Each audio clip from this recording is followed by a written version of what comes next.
Have you ever been interested in how you can get a house under contract in the state of Washington and then back out? Well, stay tuned, guys. I'm about to dive into the inspection agreement that keeps you safe when you buy a home.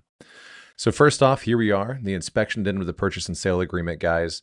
It's a bunch of standard verbiage in here, but effectively what this allows you to do is to get a home inspection. And what the home inspection is going to look like is you're going to have a qualified home inspector come out and thoroughly inspect the house.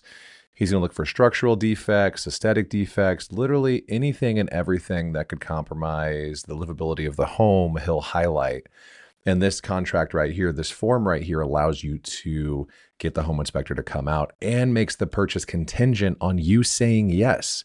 If you do not say yes, the deal doesn't go through, you get your earnest money back, and it's as if it never happened. Huge upside of having this contract in your agreements, guys. As you can see kind of right out of the gate, it's super straightforward the way it's laid out. We've got the date of the deal. You're going to be the buyer in this situation, so you and your partner's name here. The sellers are going to go right here, and then the address you're looking to buy is going to go right here. Bunch of standard verbiage, but what's super important to see here is this agreement is conditioned on the buyer's subjective satisfaction with the inspection of the property. Subjective satisfaction. That means you can literally back out because you just feel like it. You don't need to cite a reason why you don't like the home. It's literally wake up one day, Evan, I don't want the home anymore. You back out and get your earnest money back. And the only money you would be out would be the money that you paid for the home inspector. So a lot of upside there. 1A, we're not going to get, now before I dive too far into this isn't going to be like a super deep dive, but this is going to cover all the things that are really relevant to you as a home buyer. So the sewer inspection, definitely always recommend checking yes here. You can get a sewer scope to make sure you're not having any tree roots or anything like that come to the main sewer line and cause a whole host of issues on your new home. So definitely check yes here. If it's a septic, there's a different form, but this is just for the inspection on a sewer video today. So one thing outside of, all the standard verbiage right here, one thing that we can change on this form is the length of time that we have to get the inspection.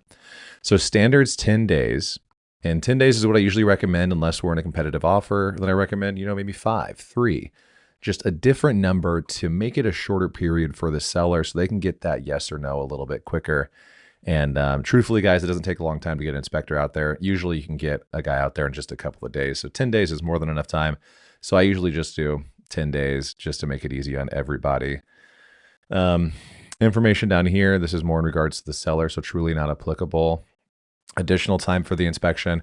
What's really cool here, guys, is after the 10-day period is passed, on the 10th day, we can ask for another 5 days. So technically speaking, this is a 15-day inspection contingency. Mind-blowing, guys. It's such a long amount of time. Coming down here, just more nuanced legal mumbo jumbo that isn't necessarily the most pertinent information in this short video content. But after you get your inspection, you check it out, you and I go through it, and then we respond to it using this form right here. Now let me get it pulled up and brought out over here. So the inspection response can go one of a few ways. The first one, you approve it, you move forward. Everybody's happy. Deal moves forward just as expected. The second one is you don't like it. You back out, you get your earnest money back, and it's as if this never happened. The third one is we ask for more inspections. We ask for the additional 5-period window.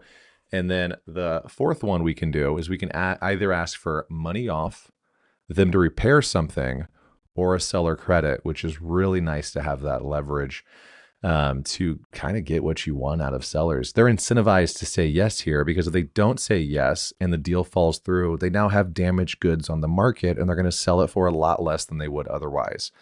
So you see sellers heavily incentivized to say yes to the demands here. So it's a really good opportunity to take some money off the purchase price or get them to repair an issue that you see on the report. Now, of course, the seller can say no. They can tell you to kick rocks and you can move on, or they can say yes. Guys, using this form alone, I've been able to save probably the biggest win I got from my client was about $15K off the purchase price for a repair that was let's be honest, cap $2,000. So it really comes down to a competent agent pitching the problem and fighting for your dollars, just like they're your own, or his own rather, I should say. So that's kind of it in a nutshell, guys. I feel like this video went longer than expected, but that's a super high level dive into the inspection form here in Washington State. Have any questions, shoot me a text. Hope you're well. Peace.